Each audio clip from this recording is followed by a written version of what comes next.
Welcome back friends to a new episode of market यात्रा।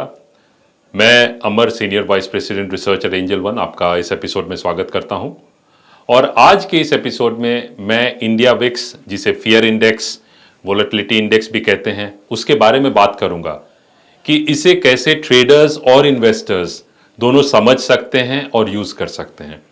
तो शुरू करने से पहले मैं आपसे रिक्वेस्ट करूंगा कि हमारे चैनल को जरूर सब्सक्राइब करें और हाँ, बेल आइकन को प्रेस करना ना भूलें, सो दैट कोई भी नया वीडियो आता है तो आप उसे मिस ना करें। मार्केट में हमेशा हमें उतार चढ़ाव देखने को मिलता है और मार्केट में अनसर्टेनिटी भी हमें देखने को मिलती है।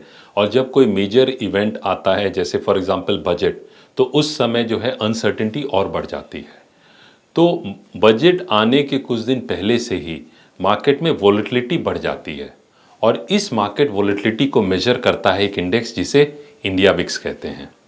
इंडिया विक्स जो है वो 2008 में लॉन्च हुआ था और उससे पहले वर्ल्ड का पहला वोलेटिलिटी इंडेक्स 1993 में Chicago board of options exchange ने लॉन्च किया था। अब इंडिया विक्स की बात करें, इंडिया विक्स को फियर इंडेक्स या वोलेटिलिटी इंडेक्स भी कहा जाता है और इसे कैलकुलेट करने के लिए निफ्टी ऑप्शंस के नियर मंथ और नेक्स्ट मंथ जो ऑप्शंस के बिड और आस्क स्प्रेड्स हैं उनको यूज किया जाता है कैलकुलेट करने के लिए इसकी वैल्यू। और इंडिया विक्स जो है उसकी वैल्यू से हमें यह पता चलता है कि अगले एक साल में कितनी वोलेटिलिटी मार्केट में देखी जा सकती है। और इंडिया विक्स जब बढ़ता है तो इसका मतलब है वोलेटिलिटी मार्केट में बढ़ रही है। इंडिया विक्स जब घटता है इसका मतलब है कि वोलेटिलिटी मार्केट में कम हो रही है। एक यदि एग्जाम्पल लेते हैं और सपोज निफ्टी जो है वो 18,000 पर है और इंडिया विक्स की जो वैल्यू है वो 20% है, तो यदि हम लोग इसे देखें तो इसका मतलब यह हुआ कि अगले एक साल में निफ्टी 20% ऊपर जा सकता है अपने करंट लेवल से या 20% नीचे जा सकता है अपने करंट लेवल से।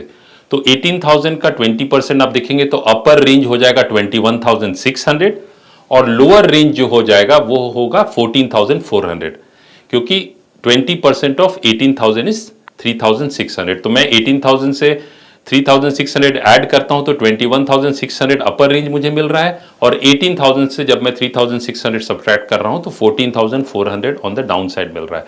तो ये रेंज जो है वो निफ्टी का अगले एक साल कैसा रहेगा वो आपको इंडिया विक्स के वैल्यू से पता चलता है, जो कंटिन्यूसली और रेगुलरली चेंज भी होता रहता है। जनरली ये देखा गया है कि जब भी इंडिया विक्स बढ़ता है तो मार्केट में फियर फैक्टर बढ़ता है और एक मार्केट में हमें डाउन ट्रेंड देखने को मिलती है। और उसी तरह से जब मार्केट में एक अप ट्रेंड रहता है और फियर फैक्टर नहीं, एक ऑप्टिमिज्म रहती है, तो इंडिया विक्स की वैल्यू जो है वो कम रहती है। तो ये कहना गलत नहीं होगा कि निफ्टी और इंडिया विक्स जो है वो इन्वर्सली प्रोपोर्शनल हैं। मतलब इंडिया विक्स बढ़ता है तो मार्केट में हमें करेक्शन देखने को मिलती है, इंडिया विक्स घटता है तो मार्केट में हमें एक तेजी या अप ट्रेंड देखने को मिलती है। अब मैं इंडिया विक्स की बात करूं और इसे थोड़ा लॉन्ग टर्म पर्सपेक्टिव में हम लोग देखें तो 2008 में जो मेजर ग्लोबल क्राइसिस हुई थी, मार्केट्स जो कोलैप्स कर गए थे, उस समय इंडिया विक्स जो है वो 85-90 के रेंज में ट्रेड कर रहा था। तो इसका मतलब है कि उस समय फियर फैक्टर बहुत ज़्यादा था और उसके बाद जब इंडिया विक्स कूल ऑफ करने लगा, so that was a very good buying opportunity. तो जो लॉन्ग टर्म इन्वेस्टर्स हैं वो इंडिया विक्स के एक्सट्रीम वैल्यूज़ को देख सकते हैं।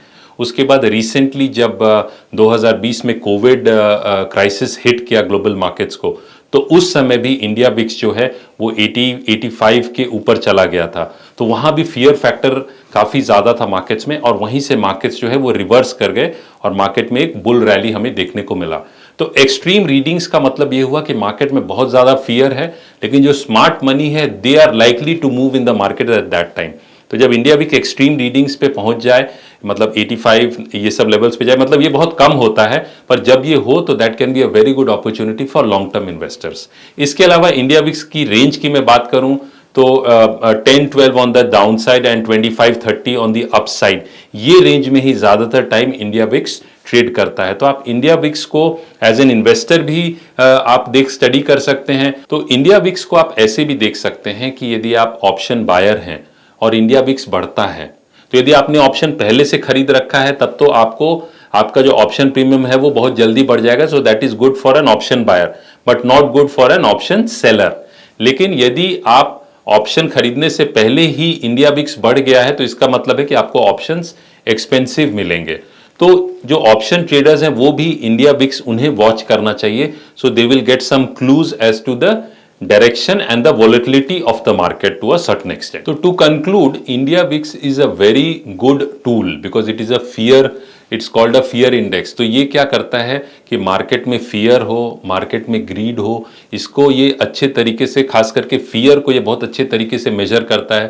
तो चाहे आप लॉन्ग टर्म इन्वेस्टर हो या ऑप्शन ट्रेडर हो, शॉर्ट टर्म ट्रेडर हो, इंडिया विक्स को यदि आप नहीं देख रहे हैं तो इसे देखना ज़रूर शुरू करें। ये आपको एक अलग व्यू देगा, डिफरेंट व्यू देगा ऑफ द मार्केट पर्सपेक्टिव, और जितने भी प्रोफेशनल ट्रेडर्स हैं वो इसको ज़रूर देखते हैं। तो इस वीडियो में मैं इतना ही आज कहूँगा। तो हमारे चैनल को ज़रूर सब्सक्राइब करें और वीडियो को लाइक और शेयर करें, और आपके कुछ क्वेश्चंस हैं तो ज़रूर मुझसे पूछें। And till we meet again, thank you.